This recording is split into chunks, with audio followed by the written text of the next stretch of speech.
कृष्णाचं नाव विठ्ठल कसं पडलं आणि मग पंढरपूरला विठुरायाची आणि रुक्मिणीची मूर्ती एकत्र का नाही? ह्या मागचीच ही एक पौराणिक कथा.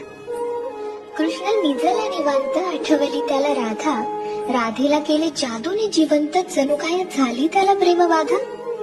समोरून आली रुक्मिणी, कृष्णासंग राधास पाहिली. डोळे झाले लाल लाल, म्हणे मी कृष्णा सोडून चालली.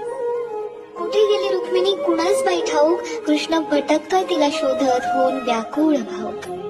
पोहोचला बाई कृष्ण शोधत तिरी चंद्रभागेच्या, आणि रुक्मिणी दिसली दिंडी रावणात पंढरीच्या. कृष्ण म्हणवितो रुक्मिणीस, पण ती रुसलेली फार. म्हणतो कसा, अगं रुक्मिणी कसा करू मी तुझ्या विना वैकुंठाचा संसार. रुक्मिणी नाराज, त्यातच कृष्णास आठवे भक्त एक थोर, नाव त्याचे पुंडलिक, लय गुणाचं ते पोर.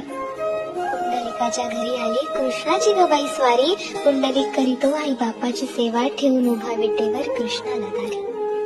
वाट पाहता पाहता कृष्णाची मूर्ती राहिली, विटेमुळे विठ्ठल त्यासी प्रचिती झाली. 28 युगे झाली लांब उभी राहुनी, रुक्मिणी रुसवातो धरी. अवघ्या भूमंडळाचा संसार बघत विठ्ठल उभा विटेवरी.